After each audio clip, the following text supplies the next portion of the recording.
मैंने माना कि मेरी आवाज नहीं जाएगी, मैंने माना कि मेरी आवाज नहीं जाएगी, दरो दीवार से टकरा के पलट जाएगी। मैंने माना कि मेरी आवाज नहीं जाएगी, दरो दीवार से टकरा के पलट जाएगी। अब भी तवक्को है अंधेरों का, करो कोई इलाज, वरना ये नस्ल उजालों को तरस जाएगी। स्टेज पर तशरीफ फरमा उलमाए कराम और 2:30 बजे तक जागने वाले सामीईन इज़ाम,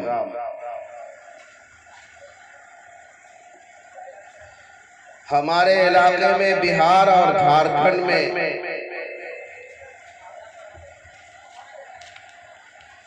तकरीबन 1400 बरस से शायद ये सिलसिला चला आ रहा है कि प्रोग्राम इशा के बाद शुरू होता है और फज्र तक चलता है। जबकि मैं जहां रहता हूं देवबंद में और यूपी में, वहां उमूमन दिन में प्रोग्राम होता है, दिन में प्रोग्राम होता है और जोहर तक प्रोग्राम खत्म हो जाता है। फिर सब लोग बिरयानी और तहारी खाकर घर चले जाते हैं। लेकिन हमारे इलाके में प्रोग्राम रात भर चलता है और मैं तो कहा करता हूं हर जगह कि अब तो प्रोग्राम मनोरंजन का नाम हो गया है कि अगर मुकर्रिर मनोरंजन वाला है, हंसने हंसाने वाला है, तब तो सामीन बैठे रहेंगे, और अगर मुकर्रिर सख्त सुस्त कहने वाला है तो सामीन आहिस्ता आहिस्ता साइड हो जाते हैं।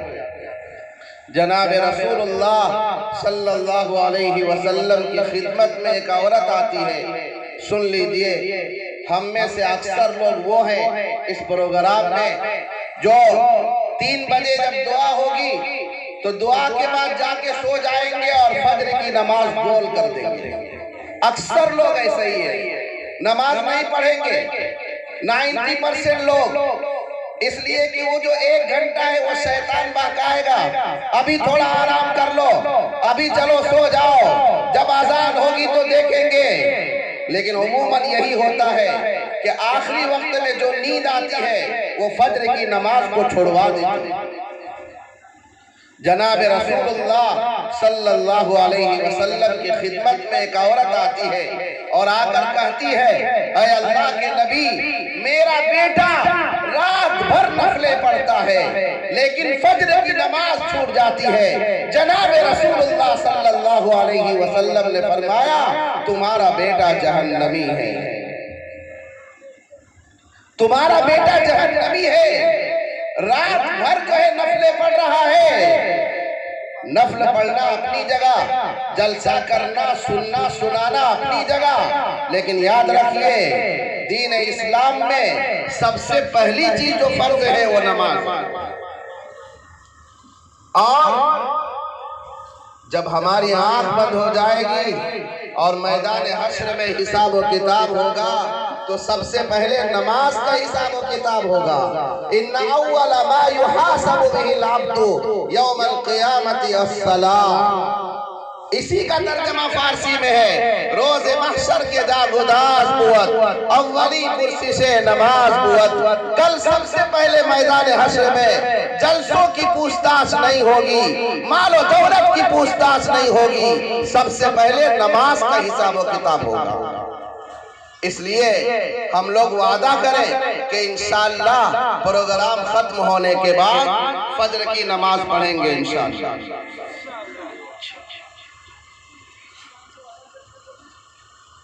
मैं तो कमरे में था, तकरीबन 12 बजे तक बेदार रहा। अब बच्चों का प्रोग्राम सुनता रहा, बहुत खुशी हुई। और अभी यहाँ आपके दरमियान में 1 घंटा बैठा रहा। याद रखिए हमारे बहुत सारे उम्र दराज आदमी हैं, बहुत सारे नौजवान आदमी हैं, माफ करेंगे हम लोग मनोरंजन तो लेते हैं लेकिन इबरत हासिल नहीं करते हैं। एक 5 साल का बच्चा है जो सब कुछ बता रहा है, एक 60 साल का बूढ़ा है जिसे कुछ भी नहीं आता है। तो मनोरंजन लेना चाहिए लेकिन इबरत भी हासिल करनी चाहिए। एक बंगाली तालिब इल्म, एक वाकया सुनाता हूँ छोटा सा। एक बंगाली तालिब इल्म 10 साल मदरसे में पढ़कर घर गया वापस। बाप ने पूछा, बेटा आपने की पढ़े ऐसे आप कुछ पढ़ के आए हैं या नहीं आए? बेटे से पूछा। बेटे ने कहा, बाप मैंने 10 साल में एक मसला सीखा है। तो बाप बोलने लगा, 10 साल में एक ही मसला सीखा है, बताओ क्या है वो मसला? मैं उम्र दराज लोगों को बताना चाहता हूँ, जिनकी उम्र 50 साल हो चुकी है, जिनकी उम्र 60 साल हो चुकी है, जिनकी उम्र 40 साल हो चुकी है। वो बंगाली बच्चा कहता है, बाप मैंने अपने उस्ताद से सुना है इसकी मुद्दत कम से कम 3 दिन है और ज्यादा से ज्यादा 10 दिन है। एक ही मसला हमको याद है, 10 साल में। बाप रोने लगा। बाप बूढ़ा था, 80 साल का था, रोने लगा। हजरत थानवी ने यह वाकया लिखा है। बाप रोने लगा। बाप ने कहा, बेटा तूने 10 साल में कम से कम एक मसला तो सीख लिया, हमने 80 साल में भी ये मसला नहीं जाना, हमने 80 साल में भी ये मसला नहीं सीखा। तो इसलिए मनोरंजन लीजिए। 8 तारीख को एक और प्रोग्राम है शायद यहाँ मदरसाई में, खूब मनोरंजन लीजिए लेकिन इबरत भी हासिल कीजिए कि छोटा छोटा बच्चा कुरान करीम के हवाले से, इस्लामी तारीख के हवाले से, इस्लामी वाकयात के हवाले से जवाब दे रहा है। लेकिन 40 साल का आदमी, 50 साल का आदमी, 60 साल का आदमी सिर्फ मनोरंजन तो ले रहा है, इबरत हासिल नहीं कर रहा है कि मैंने अपनी इतनी कीमती उम्र जो है बेकार गुजार दी। हम और आप इस मजलिस में जो आए हैं, इस मजलिस में जो हमारी और आपकी हाजिरी हुई है, ये दर हकीकत अल्लाह ताला की तौफीक का नतीजा। कितने लोग हैं प्रोग्राम की आवाज उनके कानों में जा रही होगी लेकिन वो सो रहे होंगे। ये दीनी मजलिस है और याद रखिएगा, दीनी मजलिस में पहुंचना, हाजिर होना, ये अपनी चाहत से नहीं होता है, अपनी कुव्वत और ताकत से नहीं होता है। अल्लाह अगर तौफीक देता है तो हाजिरी होती है, अल्लाह तौफीक नहीं देता है तो दीनी मजलिस के बगल में घर होते हुए भी हाजिर नहीं हो पाता है। अगर अल्लाह की तौफीक न हो तो इंसान अदना दर्जे का भी नेक अमल नहीं कर सकता है, अदना दर्जे का, राई के दाने के बराबर भी नेक अमल नहीं कर सकता है। मशहूर वाक़या है जनाब रसूलुल्लाह सल्लल्लाहु अलैहि वसल्लम के चचा अबू तालिब का। अबू तालिब अगरचे काफिर था, किताबों में यही आता है कुफ्र की हालत में इंतकाल हुआ, लेकिन जनाब रसूलुल्लाह सल्लल्लाहु अलैहि वसल्लम पर बेशुमार एहसानात थे। जाहिरी तौर पर आपकी देखभाल, आपकी निगरानी अबू तालिब ने की थी। जब आखिरी वक्त आता है, सुन लीजिए, अल्लाह की तौफीक के बगैर नबी के चचा को भी ईमान नसीब नहीं होता। आखिरी वक्त आता है, जनाब रसूलुल्लाह सल्लल्लाहु अलैहि वसल्लम की खिदमत में सहाबा पहुंचते हैं और जाकर अर्ज करते हैं, ऐ अल्लाह के रसूल, आपके चचा दुनिया से रुखसत हो रहे, आप चलिए उनको कलिमा की तलकीन कीजिए, हो सकता है आखिरी वक्त में ईमान ले आए, इस्लाम कबूल कर ले। जनाब रसूलुल्लाह सल्लल्लाहु अलैहि वसल्लम पहुंचते हैं और जाकर फरमाते हैं, चचा आप आहिस्ते से कलिमा पढ़ दीजिए, मेरे अलावा, आपके अलावा, अल्लाह के अलावा कोई चौथा आदमी कलिमा न सुने, आहिस्ते से पढ़ दीजिए। लेकिन चचा अबू तालिब क्या कहते हैं, भतीजा मुझे मालूम है तुम्हारा दीन बरहक है, तुम बरहक हो, तुम सच्चे हो, तुम्हारा दीन सच्चा है। अगर हम इस वक्त ईमान ले आते हैं, इस्लाम कबूल कर लेते हैं तो हमारे खानदान के लोग कहेंगे मौत के डर से ईमान कबूल कर लिया, इस्लाम कबूल कर लिया। जनाब रसूलुल्लाह सल्लल्लाहु अलैहि वसल्लम बार बार रिक्वेस्ट करते हैं, दरख्वास्त करते हैं, चचा यहाँ तक की रिवायतों में आता है आप अपने कान आगे बढ़ा देते हैं, अपने कान आगे कर देते हैं, आहिस्ता से पढ़ दीजिए, कल मैदान हश्र में मैं आपके ईमान की गवाही दूंगा। लेकिन अबू तालिब मना करता है, अगर हम इस वक्त ईमान ले आते हैं तो मेरे खानदान के लोग कहेंगे मौत के डर से ईमान ले आया, मौत के डर से इस्लाम कबूल कर लिया। उधर अल्लाह ताला ने हजरत जिब्राइल अलैहिस्सलाम को भेजा, जाओ मेरे नबी से कह दो, इन्नका ला तहदी मन अहबब्ता वलाकिन्नल्लाह यहदी मन यशा। ऐ मोहम्मद, ईमान की तौफीक देना ये आपका काम नहीं, ये मेरा काम। पता ये चला कि हमारी और आपकी जो हाजिरी हुई है ये अल्लाह की तौफीक से हुई। अल्लाह ताला हम लोगों को आखिरी सांस तक नेक अमाल की तौफीक अता फरमाए, ईमान पर खात्मा नसीब फरमाए।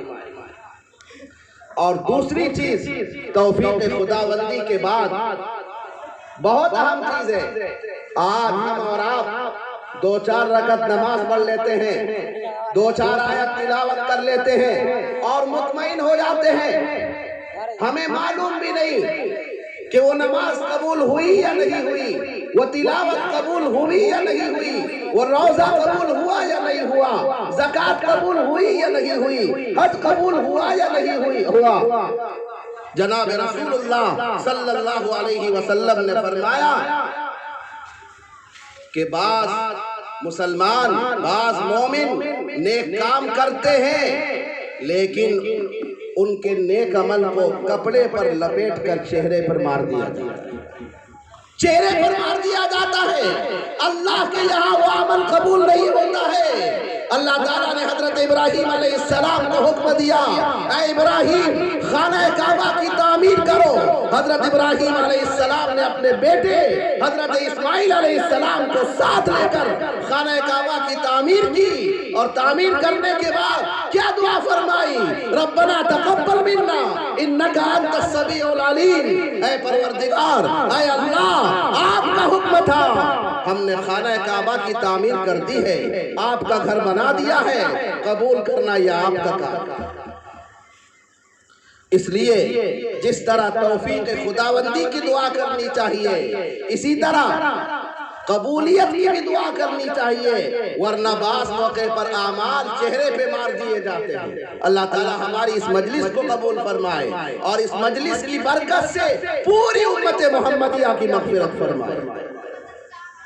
मैंने आप हज़रात के सामने कलाम मुक़द्दस के 3 आयतों की तिलावत की है और 4 हदीसों की तिलावत की है।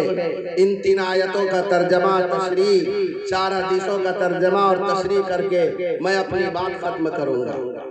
पहली आयत, इन्ना नहनु नज़्ज़लना ज़िक्र व इन्ना लहू लहाफ़िज़ून। हम और आप मुसलमान हैं, हम और आप मोमिन हैं। हमारा ये ईमान होना चाहिए, हमारा ये अकीदा होना चाहिए कि खैर भी अल्लाह की तरफ से आता है और शर भी अल्लाह की तरफ से आता है। और एक बात याद रखें, इस वक्त हम और आप भारत में यानी इंडिया में ज़हनी तौर पर बहुत परेशान होंगे, लेकिन याद रखें हमारे बहुत सारे तलबा है, बहुत सारे उलमा हैं, इस बात को नहीं जानते हैं। मैं एक बहुत इंपॉर्टेंट बात बता रहा हूँ, कानूनी बात बता रहा हूँ। हम लोग नारा लगाते हैं हिंदुस्तान जिंदाबाद, लेकिन याद रखिए इंडिया के कानून में और इंडिया के संविधान में कहीं भी हिंदुस्तान का लफ्ज नहीं है, नहीं है हिंदुस्तान का लफ्ज। हमें मालूम नहीं है, हमने मुताला नहीं किया, हमारा मुताला नाक़िस है। हिंदुस्तान का लफ्ज कहीं नहीं है, या तो इंडिया मिलेगा या तो भारत मिलेगा। ये दुश्मनान इस्लाम की साजिश है, इसको समझने की जरूरत है। हम और आप मुसलमान हैं। अल हिकमतु दाल्लतुल मोमिन, जनाब रसूलुल्लाह सल्लल्लाहु अलैहि वसल्लम ने फरमाया, हिकमत और दानाई मोमिन की गुमशुदा चीज है। तो हिकमत और दानाई से बोलना चाहिए। कहीं ऐसा ना हो हमारे हिंदुस्तान का नारा लगाने से उनके मिशन को ताकत मिले, उनकी साजिश कामयाब हो जाए। हिंदू माने हिंदू, स्थान माने जगह, यानी ये मुल्क हिंदुओं की जगह। आपने तर्जमा ही नहीं समझा। इसलिए हमें और आपको कम से कम ये लफ्ज इस्तेमाल नहीं करना चाहिए, बल्कि इंडिया का लफ्ज इस्तेमाल करना चाहिए। संविधान में और कानून में हिंदुस्तान का लफ्ज कहीं नहीं आएगा। आज देख लीजिए मुल्क के नेताओं को, वो भारत इस्तेमाल कम करते हैं, इंडिया इस्तेमाल कम करते हैं, हिंदुस्तान ज्यादा इस्तेमाल करते हैं। सोचने और समझने की जरूरत है। ये एक साजिश है। हिंदू स्थान माने जगह और हिंदू माने हिंदू, यानी हिंदुओं की जगह। खैर, ये जो सिलसिला चल रहा है सताने का, परेशान करने का, मदारिस को मिटाने का, मसाजिद को मिटाने का, मुसलमानों को मिटाने का, मुसलमानों के बच्चों को खत्म करने का आज से नहीं चल रहा है, 1400 बरस से चल रहा है और चलता ही रहेगा। और इंशाअल्लाह कल भी इस्लाम जिंदा था, आज भी इस्लाम जिंदा है और इंशाअल्लाह कल भी इस्लाम जिंदा रहेगा। जनाब रसूलुल्लाह सल्लल्लाहु अलैहि वसल्लम ने फरमाया, सुनो, इनको मालूम ही नहीं, इनको खबर ही नहीं कि दुनिया का वजूद हमारे वजूद पर मौकूफ है। अगर मुसलमान है तो दुनिया है, मुसलमान नहीं है तो दुनिया नहीं है। जनाब रसूलुल्लाह सल्लल्लाहु अलैहि वसल्लम ने फरमाया, जिस दिन दुनिया में अल्लाह अल्लाह कहने वाला खत्म हो जाएगा, उस दिन दुनिया खत्म कर दी जाएगी। मालूम ये हुआ, पता ये चला, दुनिया का वजूद हमारे वजूद पर मौकूफ है। हम हैं तो दुनिया है, हम नहीं है तो दुनिया खत्म है। चुनांचे 1400 बरस से ये सिलसिला चल रहा है।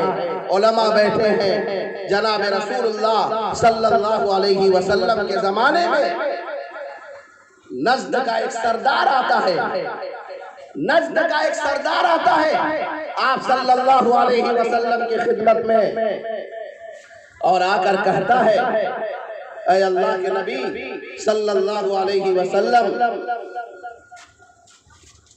हम ये चाहते हैं कि आपके कुछ सहाबा हमारी कौम में जाकर इस्लाम की दावत पेश करें, ईमान की दावत पेश करें। वो सही नीयत से नहीं आया था सरदार, गलत नीयत से आया था कि सहाबा को ले जाएंगे और ले जाकर शहीद कर देंगे। जनाब रसूलुल्लाह सल्लल्लाहु अलैहि वसल्लम ने फरमाया, ऐ सरदार सुन, नज़्द के लोगों से हमारे सहाबा को खतरा है, हमको खतरा लग रहा है। लेकिन उस सरदार ने आपको यकीन दिलाया, हम जिम्मेदार हैं, हम निगहबान हैं, आपके सहाबा को कुछ नहीं होगा। चुनांचे आपने 70 सहाबा उस सरदार के साथ भेज दिए और वो 70 के 70 हाफिज थे, आलिम थे। बुखारी की रिवायत में है, एक कुआं है बीर मऊना, उस कुएं का नाम है बीर मऊना। जब सहाबा वहां पहुंचे तो उन जालिमों ने, नज़्द के लोगों ने जो पहले से तैयार थे, साजिश किए हुए थे, उन 70 में से 68 सहाबा को शहीद कर दिया। 68 सहाबा को शहीद कर दिया। उसके बाद आप आइए, जंगे यमामा बहुत मशहूर जंग है, बहुत मशहूर लड़ाई है। हजरत अबू बकर रज़ी अल्लाह ताला अन्हु के जमाने में ये लड़ाई हुई। मुसैलमा कज़्ज़ाब एक शख्स था जिसने नबूवत का दावा किया था कि मैं नबी हूँ। हजरत अबू बकर रज़ी अल्लाह ताला अन्हु ने एक काफिला भेजा लड़ाई के लिए, सहाबा का एक वफ्द भेजा, उसमें भी तकरीबन 70 सहाबा शहीद हुए जो हाफिज थे और आलिम। तो ये सिलसिला आज से नहीं है, आप अपने मुल्क में ले लीजिए। अंग्रेज आए, अंग्रेजों ने हुकूमत की, अंग्रेजों को भगाने वाले कौन हैं? हमारे उलमा हैं, हमारे हुफ़ाज़ हैं, हमारे कुर्रा हैं, मदारिस वाले हैं, मसाजिद वाले हैं। ये तो बाद में आए नारा लगा लगा के, इंडिया जिंदाबाद, भारत जिंदाबाद, ये तो बाद में लगे हैं। वरना हमारे अकाबिरीन ने 1803 से जंग आज़ादी की है, ये तो 1857 में आए। जानते हैं कितने उलमा शहीद हुए, कितने उलमा शहीद हुए? किताबों में लिखा है कि जंग आजादी के मौके पर 33,000 उलमा शहीद किए गए। 33,000 उलमा शहीद किए गए। अल्हम्दुलिल्लाह इतने सहाबा शहीद हुए, इतने हुफ़ाज़ शहीद हुए, इतने उलमा शहीद हुए। जंग आजादी में 33,000 उलमा शहीद हुए। लेकिन अल्हम्दुलिल्लाह पूरी दुनिया में आज भी उलमा मौजूद है, आज भी हुफ़ाज़ मौजूद है, आज भी कुर्रा मौजूद है, मदारिस मौजूद है, मसाजिद मौजूद है और इंशाअल्लाह क़यामत तक मौजूद है।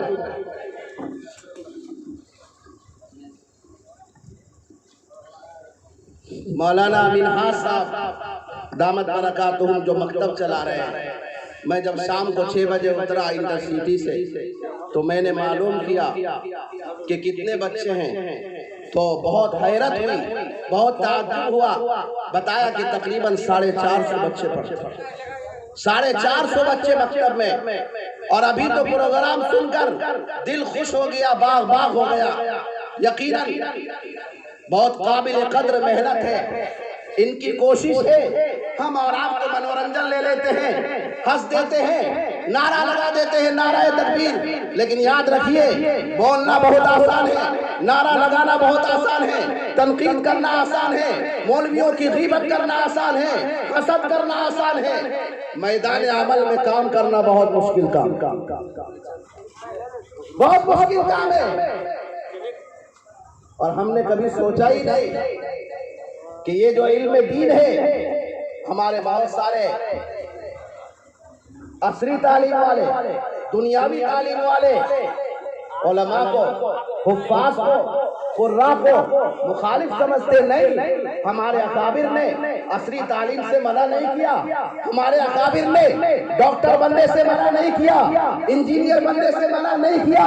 लेकिन हमारे अकाबिर ने ये फरमाया, तुम जो चाहो बनो, डॉक्टर बनो, इंजीनियर बनो, पहले दीनदार बनो, पहले दीनदार बनो और दीनदार बनने के बाद जो चाहो बनो।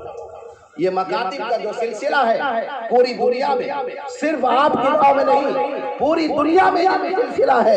ये सिर्फ इसीलिए है ताकि बच्चों को पहले दीनदार बना दिया जाए, और जब वो दीनदार बन जाएगा तो उसके हाथ से ईमान कोई छीन नहीं सकता। बेशक कोई नहीं। इल्म दीन की जरूरत और अहमियत हम और आप ये सोचते हैं मौलवी साहब लोगों का कोई काम नहीं है। पैदाइश से लेकर मौत तक और मैदान हश्र तक हमारी जरूरत है अवाम को। कभी हमने गौर नहीं किया, कभी हमने सोचा नहीं कि जब हम दुनिया में आते हैं तो कानों में अजान और तकबीर करने वाला कौन होगा। हमने और आपने कभी नहीं सोचा। वही मौलवी साहब जिनको हम 4000 और 5000 देते हैं और तरह तरह की बातें सुनाते हैं, ऐसा कर रहा है और वैसा कर रहा है, और हकीकत तो ये है, माफ कीजिएगा, आज हमारे मुसलमानों ने और आवाम ने इमाम को और मुअज्जिन को नौकर समझ रखा है। तौहीन करते हैं, तनकीस करते हैं, गालियां बनते हैं, गीबत करते हैं, हसद करते हैं उलमा। जबकि अल-असला व नज़ाइर एक किताब है, बहुत सारे मुफ्तियान कराम होंगे यहाँ, उस किताब में लिखा हुआ है, सुन लीजिए गौर से, मैं आवाम से कह रहा हूँ, गौर से सुन लीजिए अच्छी तरह। उस किताब में ये लिखा है उलमा की तौहीन करना कुफ्र है। जो लोग उलमा की तौहीन करते हैं, उलमा को गाली देते हैं, उलमा की गीबत करते हैं, उलमा से हसद रखते हैं, उलमा से बुग़्ज़ रखते हैं, सुन लीजिए, अल-असबा व नज़ाइर के मुसन्निफ ने ये लिखा है कि उलमा की तौहीन करना कुफ्र है, कुफ्र। आप कहेंगे कैसे? आप मौलवी साहब इसलिए बोल दिया आपकी तौहीन करना कुफ्र है? नहीं, उसको भी बता दे रहा हूँ तफसील से। मैं आवाम से कह रहा हूँ, मौलवी साहब लोग तो जानते ही हैं, आपसे कह रहा हूँ, उलमा की तौहीन करना, इल्म दीन की तौहीन करना, कुरान और हदीस की तौहीन करना, और सुन लीजिए, इल्म अल्लाह की सिफत है, इल्म अल्लाह की सिफत है, अल्लाह की जात की तौहीन करना भी कुफ्र, अल्लाह के किसी सिफत की तौहीन करना भी कुफ्र। तो इसलिए अपनी जुबान काबू में रखें, उलमा के खिलाफ न बोले, उलमा की गीबत न करे, उलमा से हसद न रखे, उलमा से बुग़्ज़ न रखे, उलमा से मोहब्बत करे। जनाब रसूलुल्लाह सल्लल्लाहु अलैहि वसल्लम ने फरमाया, अल मर्उ मअ मन अहब्बा, दुनिया में जो शख्स जिससे मोहब्बत रखेगा उसका हश्र उसी के साथ। अगर हम और आप उलमा से मोहब्बत रखेंगे, उल्फत रखेंगे, तो हो सकता है हमारा हश्र उलमा के साथ हो जाए। हजरत मौलाना यूसुफ साहब रहमतुल्लाह अलैह ने एक हदीस लिखी है, अगर ये ज़ईफ हदीस है, कल मैदान हश्र में सुन लीजिए, आवाम से कह रहा हूँ, उलमा तो जानते हैं बेचारे, ये मदरसे में 10-10 साल 12-12 साल लगा के आए हैं। अफसोस के साथ कह रहा हूँ, माफ कीजिएगा, आज हम और आप एक चिल्ला लगा लेते हैं, अपने आप को मुफ्ती से बड़ा समझने लगते हैं, मुफ्ती से बड़ा समझने लगते हैं।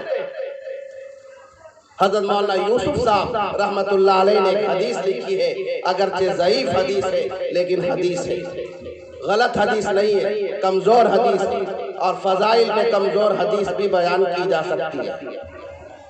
क्या हदीस है सुन लीजिए, कल मैदान हश्र में एक आदमी गिरफ्त में आएगा, फरिश्ता पूछेगा तुम किसी आलिम से मोहब्बत करते थे? वो बोलेगा मेरा तो किसी आलिम से कोई ताल्लुक ही नहीं था, किसी आलिम से मैं उल्फत और मोहब्बत नहीं रखता था।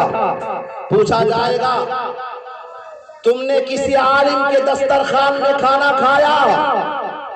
वो कहेगा मुझे ये भी तौफीक नहीं मिली, किसी आलिम के दस्तरखान में खाने की भी तौफीक नहीं मिली। फिर फरिश्ता कहेगा तुम्हारा कोई दोस्त था दुनिया में जो किसी आलिम से मोहब्बत करता था, किसी आलिम के साथ उठना बैठना करता था, किसी आलिम के दस्तरखान में खाना खाता था? वो आदमी कहेगा जी हाँ, मेरा एक दोस्त था दुनिया में जो फुला आलिम के साथ रहता था, फुला आलिम से मोहब्बत करता था, फुला आलिम के साथ खाना खाता था। अल्लाह फरमाएंगे इसको भी माफ कर दो और इसके दोस्तों को भी माफ कर दो। आप सोचिए, उलमा के साथ दस्तरखान में खाना खाने से मग़फ़िरत हो जाएगा। और हम लोग क्या करते हैं, दिन भर इमाम के पीछे, दिन भर मुअज्जिन साहब के पीछे। हजरत थानवी रहमतुल्लाह अलैह ने लिखा है, सुन लीजिए, बात आ गई तो बता रहा हूँ, माफ कीजिएगा, मैं सख्त सुस्त बात कहता हूँ ताकि आवाम को बेदार कर दिया जाए, आवाम को गुनाह कबीरा से बचा लिया जाए, कुफ्र से बचा लिया जाए। हजरत थानवी रहमतुल्लाह अलैह ने लिखा है कि जो आलिम बेअमल है, जो आलिम बेअमल है, उसकी भी तौहीन मत करो। वो अगरचे फल नहीं देता है, कम से कम साया जरूर देता है, कम से कम साया जरूर देता है। और हजरत थानवी रहमतुल्लाह अलैह ने ये भी लिखा है, दुनिया में जो आदमी आलिम की तौहीन करता है, आलिम को बुरा भला कहता है, आलिम की तनकीस करता है, कब्र खोल कर देखना, उसका चेहरा किबले से फेर दिया जाता है, उसका चेहरा किबले से फेर दिया जाता है। इसलिए हमारी जिम्मेदारी है कि हम इन उलमा की कद्र करें, इन उलमा का एहतराम करें। अगर हम इनको फायदा नहीं पहुंचा सकते हैं तो नुकसान भी न पहुंचाए। हम इनको अगर खुशी वाले अल्फाज नहीं कह सकते, मोहब्बत वाले अल्फाज नहीं कह सकते, खुदा के वास्ते हम इनकी गीबत न करें, हम इनसे हसद न रखें, इनसे बुग़्ज़ न रखें। याद रखिए, उलमा की तौहीन करना, उलमा से बुग़्ज़ रखना, उलमा से हसद रखना, कीना रखना, दुश्मनी रखना, अपने ईमान को खतरे में डालना, अपने ईमान को खतरे में डालना। खैर, हम पैदा हुए, कौन आया अजान देने के लिए कानों में और तकबीर करने के लिए? आप या तो छोटी मदन शाही के इमाम साहब को बुलाएंगे या बड़ी मदन शाही के इमाम साहब। देखिए, आलिम की जरूरत पड़ी। और आगे चलिए, जाके इमाम साहब से पूछेगा, इमाम साहब अकीका किस दिन करना है? कोई मास्टर नहीं बताएगा, कोई प्रोफेसर नहीं बताएगा, कोई कॉलेज का टीचर नहीं बताएगा कि अकीका 7वें दिन करना है। अगर बताएगा तो मस्जिद का इमाम बताएगा। और आगे चलिए, कुछ बड़ा हो जाएगा, आप इमाम साहब के पास अपने बच्चे को लेके पहुंच जाइए। इमाम साहब, इसको नूरानी कायदा पढ़ा दीजिए, नूरानी कायदा पढ़ा दीजिए। जी सुन लीजिए, हदीस में है, जब बच्चा अपनी तुतली जुबान से बिस्मिल्लाहिर्रहमानिर्रहीम पढ़ता है तो उसके वालिदैन की मग़फ़िरत हो जाती है। बच्चा जब अपनी तुतली जुबान से बिस्मिल्लाहिर्रहमानिर्रहीम पढ़ता है, उसके वालिदैन की मग़फ़िरत हो जाती है। आपने हल्का सुना, आपने हल्का जाना, इमाम को और मुअज्जिन को। उस बच्चे ने इमाम और मुअज्जिन का नाम नहीं लिया, उस बच्चे ने अल्लाह का नाम लिया। और आगे चलिए, बड़ा हो गया, मास्टर बन गया, प्रोफेसर बन गया, टीचर बन गया, शादी का वक्त आ गया, 20 साल उम्र हो गई, ये सब क्या कर रहे हैं? 20 साल उम्र हो गई, इमाम साहब निकाह पढ़ाना है। कौन पढ़ाएगा? इंग्लिश का टीचर पढ़ाएगा, मैथ का टीचर पढ़ाएगा, साइंस का टीचर पढ़ाएगा ना? कोई आलिम होगा या कोई हाफिज होगा, कोई कारी होगा जो निकाह पढ़ाएगा। जैसे आपने अभी फ्री पढ़वा दिया, फ्री पढ़वाया जी। दुनिया में अगर सबसे सस्ता कोई इंसान है तो मौलवी, जबकि अल्लाह के नजदीक सबसे काबिल इज्जत अगर कोई शख्स है तो आलिम बाअमल। हो गया निकाह जी। वलीमा किस दिन करेंगे इमाम साहब? वो स्कूल का हेडमास्टर नहीं बताएगा, वो भी मौलवी साहब से मालूम करना पड़ेगा। जहेज देना है नहीं देना है, जहेज लेना देना जायज है या नहीं है, ये भी मौलवी साहब से मालूम करना पड़ेगा। और आगे चलिए, जिंदगी खत्म हो गई, मलकुल मौत आ गया, परवाना लेकर चलो दुनिया से, तुम्हारी उम्र पूरी हो चुकी है, बताइए नमाज जनाजा कौन पढ़ाएगा? स्कूल का हेडमास्टर आएगा, मदन शाह, प्रोफेसर आएगा, टीचर आएगा? नहीं, मस्जिद का इमाम ही नमाज जनाजा पढ़ाएगा। और हमने खुद अपनी आंखों से देखा है।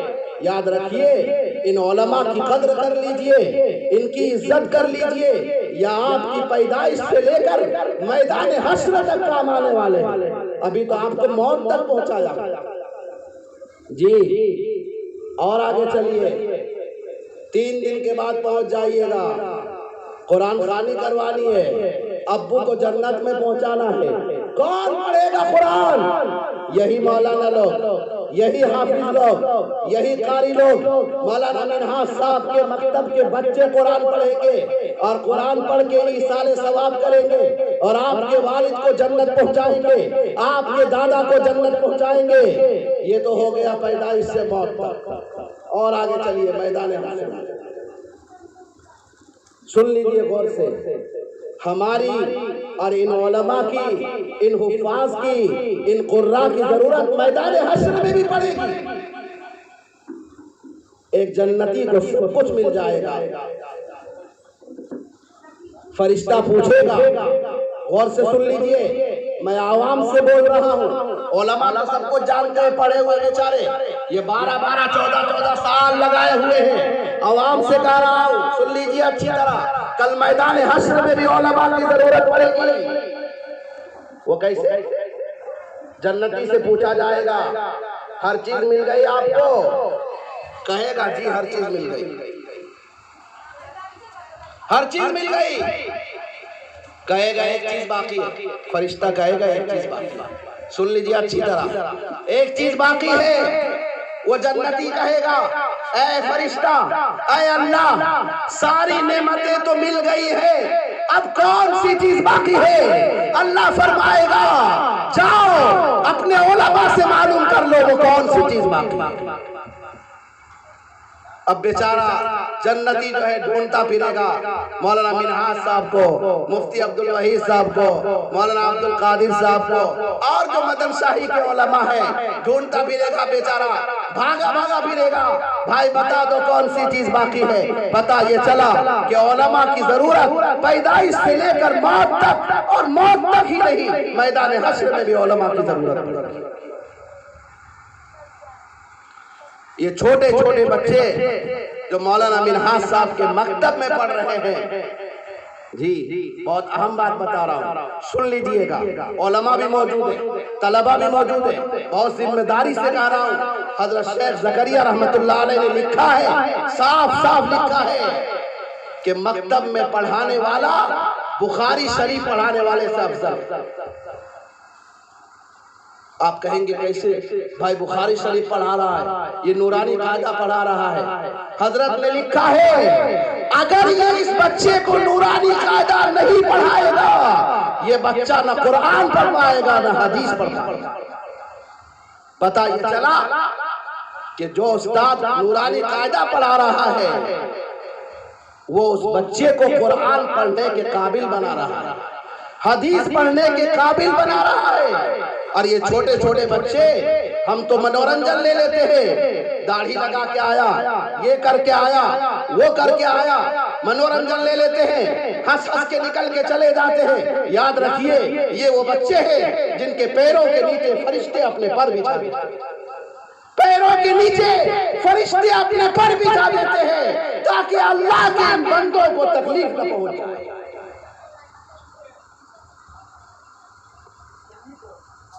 और कौन सा महीना चल रहा है? ये तो हम और आप जानते ही हैं, मुहर्रम अल हराम का महीना। अब थोड़ी देर और इस मौजू पर बात करूंगा, मुहर्रम अल हराम के ऊपर। देखिए, हमारे इलाके में, मैं भी झारखंड ही का रहने वाला हूँ, देवबंद में रहता हूँ 22 साल।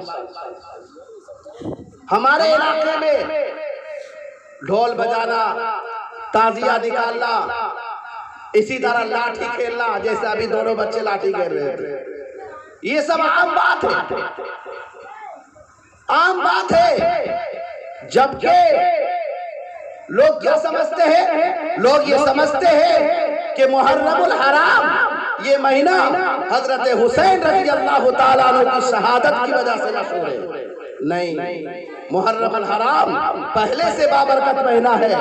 अल्लाह ताला ने फरमाया इन्ना इद्दतश-शुहूरि इंदल्लाहि इस्ना अशरा शहरन फी किताबिल्लाह यौम खलक़स समावाति वल अर्द मिनहा अर्बअतुल हुरुम। अल्लाह ने फरमाया 12 महीने हैं, 12 महीने में 4 महीने काबिल एहतराम काबिल इज्जत है।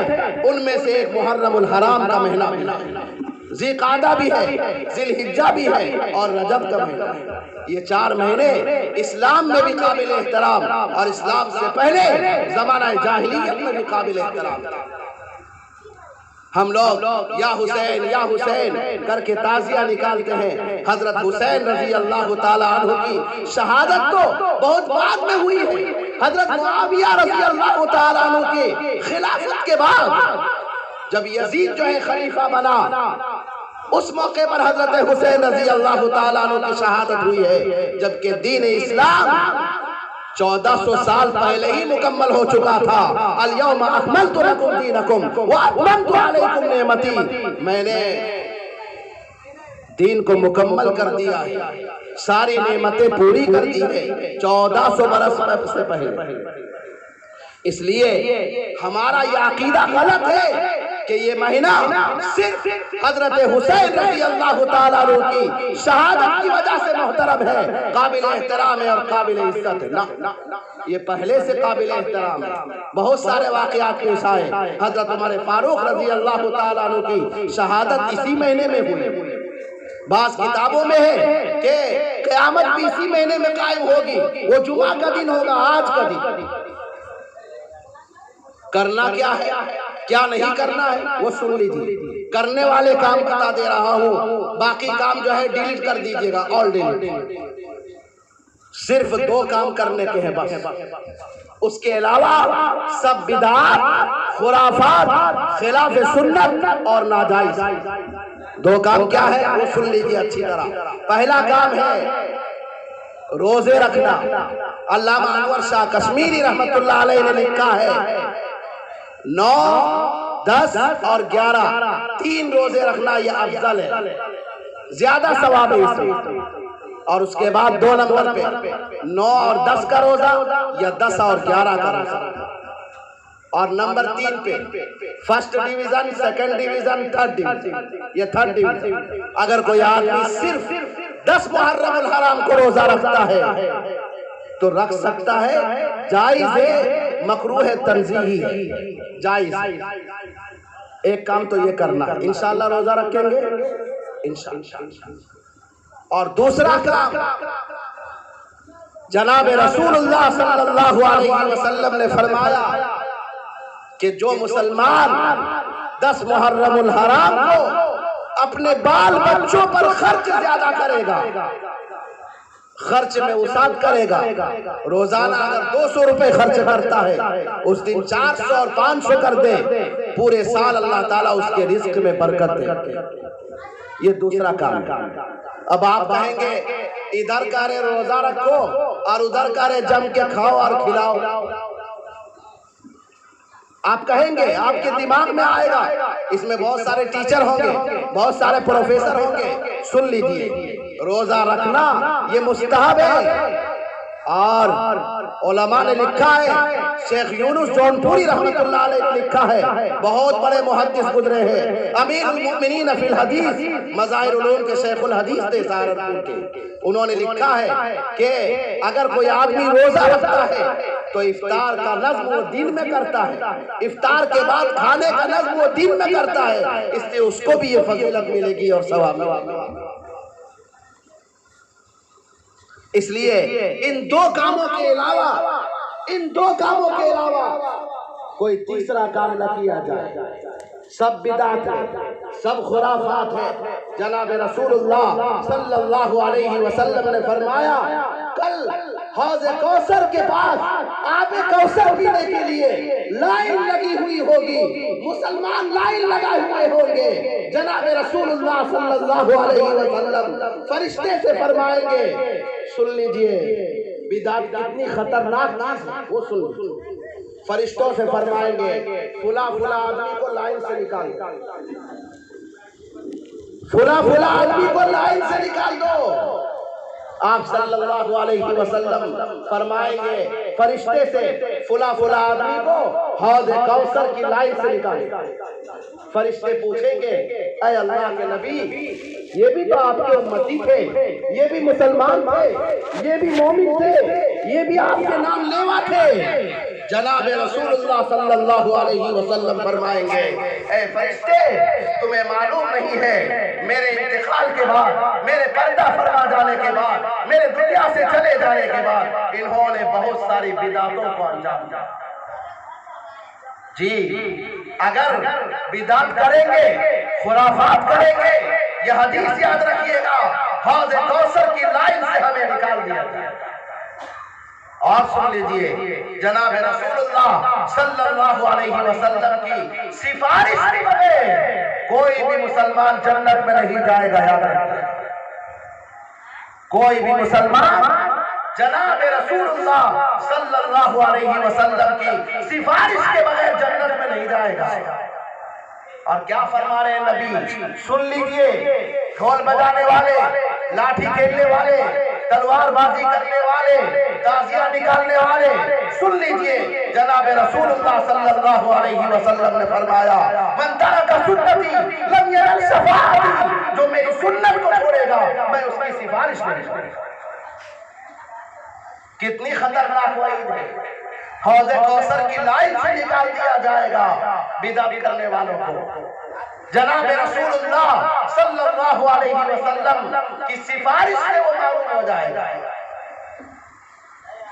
मैंने आखिर में एक हदीस पढ़ी है, आखिरी हदीस, और 2-4 मिनट बात करके उसी मौजू पर मैं अपनी बात खत्म करता हूं। सुन लिया अच्छी बात, ये पीने पिलाने का सिलसिला बंद कीजिए।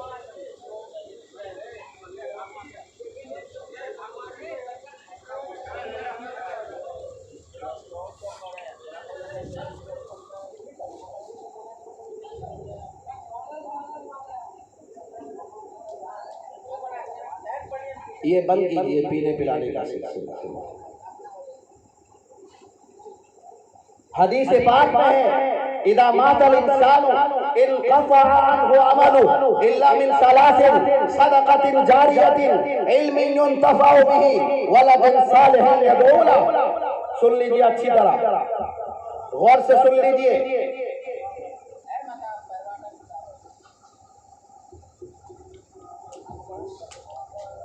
इंसान जब मर जाता है, अच्छी तरह सुनिए, आखिरी वक्त है, ये कबूलियत का वक्त है, दुआ की कबूलियत का, मजलिस की कबूलियत का। ये पानी पीना पिलाना बंद कीजिए, शरबत पीना पिलाना बंद कीजिए, ये बाद में कर लीजिए प्रोग्राम के बाद, जितना पीना पिलाना। आप सल्लल्लाहु अलैहि वसल्लम ने फरमाया, जब इंसान मर जाता है तो मरने के बाद अमल भी खत्म, सवाब भी खत्म।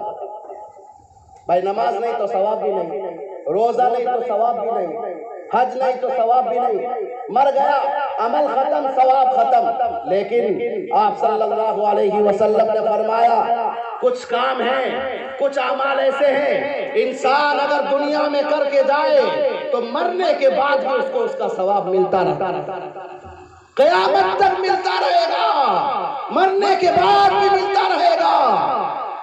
3 काम इस हदीस में,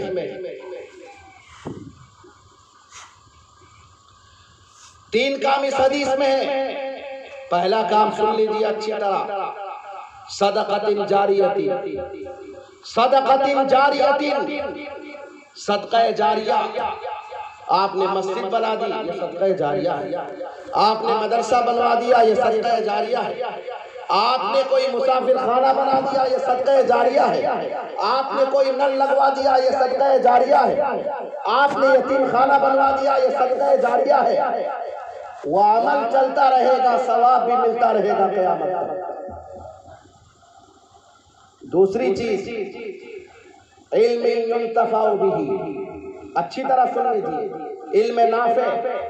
इल्म नाफ़े, आपने किसी बच्चे को हाफिज बना दिया, आलिम बना दिया, कारी बना दिया, वो बच्चा 100 बच्चों को हाफिज बनाएगा, फिर वो 100 1000 को बनाएगा, वो 1000 1,00,000 बच्चों को हाफिज बनाएगा। क्योंकि ये सिलसिला क़यामत तक चलता रहेगा हाफिज बनने और बनाने का, इसलिए सवाब भी क़यामत तक मिलता रहेगा। और तीसरी चीज, वलदिन सालिहिन यदऊला, ये वालिदैन सुन ले अच्छी तरह, अगर आपने अपने बच्चों को नेक बना दिया, नमाजी बना दिया, दीनदार बना दिया, तो जब जब वो तुम्हारा बच्चा नमाज पढ़ेगा उसको भी सवाब मिलेगा और क़यामत तक वालिदैन को भी सवाब मिलेगा। क्यों मिलेगा? इसलिए कि अगर वालिदैन ने अच्छी तरबियत न की होती तो ये बच्चा मस्जिद में नहीं जाता, ये बच्चा दीनी मजलिस में नहीं जाता, ये बच्चा कुरान नहीं पढ़ता, ये बच्चा रोजा नहीं रखता, ये बच्चा ज़कात नहीं देता, ये बच्चा हज नहीं करता। पता चला इस बच्चे की दीनदारी में वालिदैन का हाथ है, इसलिए क़यामत तक वालिदैन को सवाब मिलता है। ये जो मदरसा है, मदरसा तालीम और कुरान,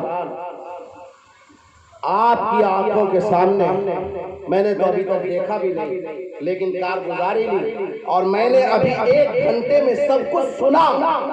मैंने बताया, आपसे माफ कीजिएगा, हंस देना और हंसा देना बहुत आसान है, इबरत हासिल करनी चाहिए इन छोटे छोटे बच्चों से। 5 साल के बच्चे, 4 साल के बच्चे, 3 साल के बच्चे, याद रखिए, फ़इन्न सिबियाना अलवाह कुलूबिहिम अशद्दु क़बूलन लिमा नुक़िशा अलैहा, नफ़तुल अरब एक किताब है, उसमें ये लिखा है कि बच्चों के दिल ये तख्ती की तरह होते हैं। बच्चों को अगर आप नेकी की तरफ ले जाइएगा, बच्चा नेकी की तरफ जाएगा, और अगर बच्चों को आप गुनाह की तरफ ले जाइएगा, बच्चा गुनाह की तरफ जाएगा। बच्चे को आप स्कूल भेजेंगे, स्कूल जाएगा, और अगर बच्चे को आप मकतब भेजेंगे तो मकतब जाएगा। ये जो मदरसा है, ये आपका मदरसा है, आपके बच्चे पढ़ रहे हैं।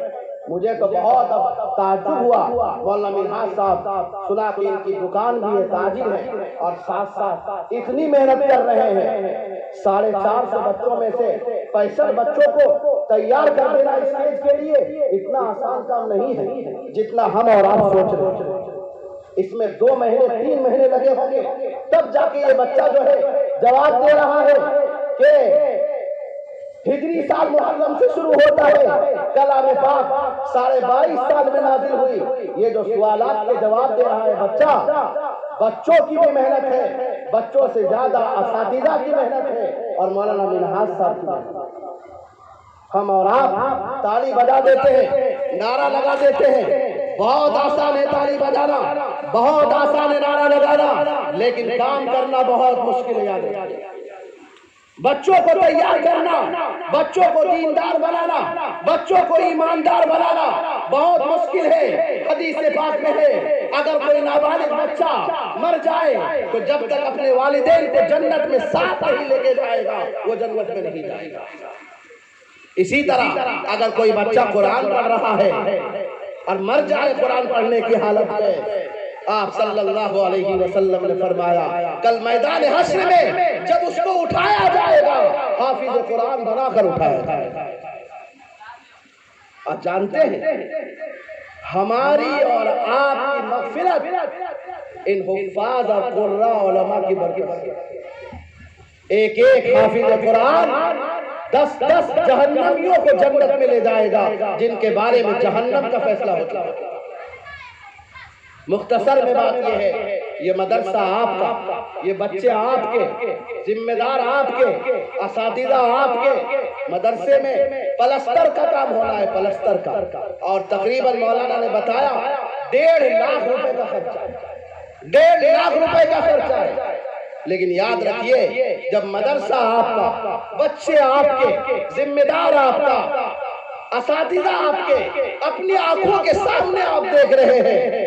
आज अगर आप इस मदरसे में ताउन करेंगे, अभी कुछ नजर नहीं आएगा, अभी तो ये नजर आएगा कि 5,000 चला गया, 10,000 चला गया। मैं एक छोटा सा वाकया सुनाता हूँ। राउरकेला उड़ीसा में एक जगह है, मैं वहाँ एक आदमी के पास जाता हूँ मदरसे के सिलसिले में। अब वो जमाती बन गए हैं, जमात से जुड़ गए हैं। सुन लीजिए, वो 30,000, कभी 50,000, कभी लाख उठा के दे देता है। और जब मैं कहता हूँ जज़ाकल्लाह, तो क्या कहता है, मुफ्ती साहब जज़ाकल्लाह क्यों बोल रहे? अल्लाह की इस आयत पर हमें यकीन है, अल्लाह के रास्ते में अगर हम 10 रुपए देंगे तो 100 रुपए जी। वो कहता है बार बार कि मुफ्ती साहब अगर हम 10,000 देते हैं, उस दिन हमारा 1 लाख रुपए सेल होता है। होलसेल का काम। इसलिए दीन के कामों में बढ़ चढ़कर हिस्सा लेना चाहिए। याद रखिए, आप दुनिया में जो कुछ लुटा रहे हैं, खर्च कर रहे हैं, ये दुनिया ही तक रह जाएगा। आप दीन के काम में जो कुछ लगाएंगे, यही काम आएगा कल मैदान हश्र में, और यही आपकी मग़फ़िरत का और नजात का जरिया बनेगा। बताइए, मदरसे के पलस्तर के लिए कौन कौन है जो 10,000 रुपए लिखवा रहे हैं? बताइए, नाम लिखवा दीजिए। अगर केस दे सकते हैं, केस दे दीजिए, नाम लिखवा दीजिए। अपने सहूलत के हिसाब से जब काम शुरू होगा तो आप नाम लिखवा दीजिए। खड़े हो जाइए। 10,000 वाले कौन कौन है? एक ही मर्तबा देना कोई जरूरी नहीं है, 2 मर्तबे में दे दे, आप 3 मर्तबे में दे दे जी। बताइए, 10,000 वाले कौन कौन है? खड़े हो जाइए। शुरू तो कीजिए, अरे शुरू तो कीजिए कम से कम। मदन शाही में, पूरे मदन शाही में कोई 10,000 देने वाला नहीं है। बताइए, अभी अगर आपके बेटे की शादी हो जाए तो 10 लाख रुपए खर्च करेंगे। 10 लाख, मैं आपको सही बता रहा हूं। माशाअल्लाह, नाराए तकबीर, नाराए तकबीर। शफाअतुद्दीन साहब ने 10,000 रुपए लिखा है, लिखिए इनका नाम। और उठिए, कम से कम देखिए 10 उंगली है, देख रहे हैं, मेरी 9 नहीं है, 10 उंगली है। तो 10 आदमी आपको चाहिए। 10,000 वाले, 10,000 वाले 10 आदमी चाहिए। आइए इधर से भी बताइए, दाएं बाएं सामने सब तरफ से। औरतें भी नाम लिखवा सकती है। और औरतों में एक खास बात क्या है, इनके पास पैसे बहुत हो। लॉकडाउन में सबसे ज्यादा पैसा औरतों के पास से निकला है। हाँ, आप इनको 1,000 रुपए दे दीजिए, 1 महीना के बाद मालूम कीजिए 999 रुपए इनके पास मौजूद रहेंगे। बहुत अमानतदार होती है और माल की हिफाजत करने वाली होती है। जिस तरह इज्जत की हिफाजत करती है, इसी तरह माल की भी हिफाजत करती है। औरतें भी लिखवा सकती है। और बहुत सारी औरतें तो ऐसी होती है, अपना अपना जेवर दे देती है उठा, अल्लाह के रास्ते में दे रहे। जनाब रसूलुल्लाह सल्लल्लाहु अलैहि वसल्लम का घर बन रहा है। क्या नाम? मौलाना तौहीद साहब, 10,000 रुपए। अल्लाह कबूल फरमाए, अल्लाह इनके तमाम मरहूमीन इनकी मग़फ़िरत फरमाए, जन्नतुल फिरदौस में आला मकाम अता फरमाए। मदरसे के सदर भी है मौलाना तौहीद साहब, 10,000 रुपए दें, अल्लाह कबूल फरमाए। 10,000 रुपए मेरे नाम से लिख, 10,000 रुपए मेरे नाम से लिख। और 7 आदमी चाहिए, 3 हो चुके, देखिए 7 चाहिए। और ये 7 चाहिए हमको। जब तक नहीं देंगे, 7 आदमी नाम नहीं लिखवाएंगे, मैं तकरीर भी खत्म नहीं करूंगा, दुआ भी नहीं करूंगा। बताइए, जल्दी बताइए। और हिम्मत कीजिए, थोड़ा सा हिम्मत कीजिए। 10,000 रुपए एक मर्तबे में नहीं देना है भाई, काम चलेगा, आहिस्ता आहिस्ता दे दीजिएगा। 2 महीने में दे दीजिएगा, 5-5 हजार 2 किस्तों में दे दीजिएगा। और अगर मान के चलिए नोटबंदी हो गई तो सारा पैसा बर्बाद जाएगा आपका, याद रखिएगा। हो भी सकती है नोटबंदी, चुनाव आ रहा 2024 में।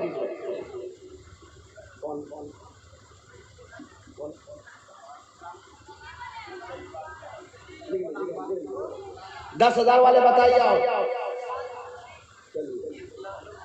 लाल मोहम्मद साहब ने लिखवाया, अल्लाह कबूल फरमाए।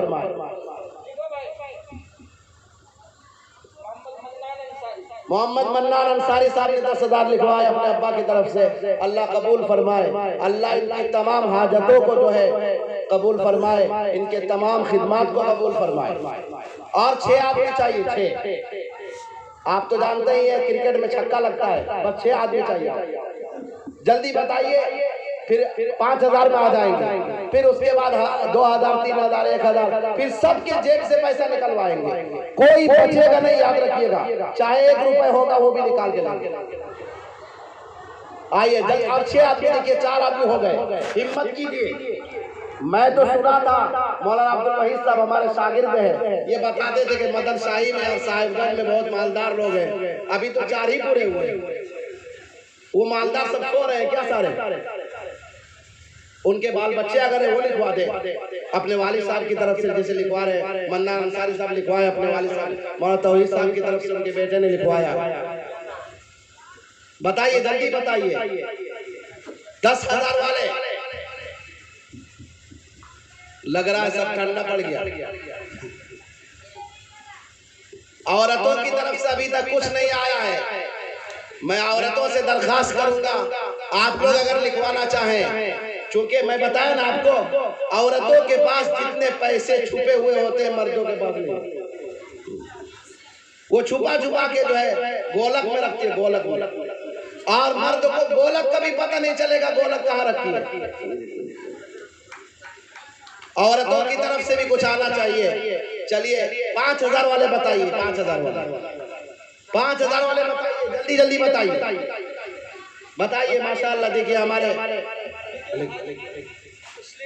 हाजी तस्लीम साहब 5,000 रुपए, अल्लाह कबूल फरमाए, अल्लाह इनकी तमाम जरूरतों की तकमील फरमाए, गैब से अल्लाह मदद फरमाए। और बताइए कम से कम 10 आदमी, 5,000 इतना बड़ा मैटर नहीं है। ये 5,000 अगर आपने खुलूस से दे दिया, इखलास से दे दिया और अल्लाह ने कबूल कर लिया, तो यही आपकी मग़फ़िरत और नजात का जरिया बन जाएगा। 5,000 रुपए, देखिए मैंने 10,000 लिखा दिया। अब आप सोचेंगे मौलवी साहब किसी से लेके दे देगा उठा, मैं दूंगा इंशाअल्लाह। ऐसा नहीं कि वैसे ही लिखवा दिया हवा कारी। बताइए बताए भाई, हिम्मत करके। ज़ैनुल हक साहब, ज़ैनुल हक साहब, अल्लाह कबूल फरमाए। ज़ैनुल हक साहब, अल्लाह कबूल फरमाए, अल्लाह इनकी तमाम जरूरतों को गैब से पूरा फरमाए। चलिए 500, अल्लाह कबूल फरमाए। और आइए 5,000 वाले बताइए, 5,000, अल्लाह कबूल फरमाए।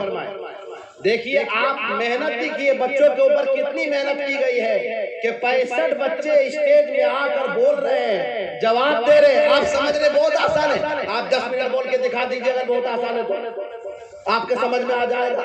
बस औकात तो इस्तिंजा शुरू हो जाता है स्टेज में।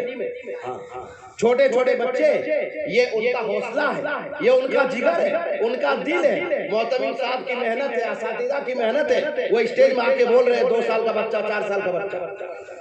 बताइए 5,000 वाले जल्दी बताइए। फोन लगाना है, फोन लगा लीजिए घर में, बैलेंस करिए मोबाइल में, हमारा मोबाइल ले लीजिए, मैं देने के लिए तैयार हूँ, बात करने के लिए। ये हमारे एक भाई है, यहाँ बात कर रहे हैं। बताइए 5,000 वाले, अरे बताइए भाई, अभी तो 10,000 वाले 4 हैं, तो कम से कम 5,000 वाले तो 4 आने चाहिए। 2 और आदमी कम से कम बता दीजिए 5,000 वाले बताइए। दाएं तरफ से तो कोई आया ही नहीं अभी तक, इधर नहीं आया है।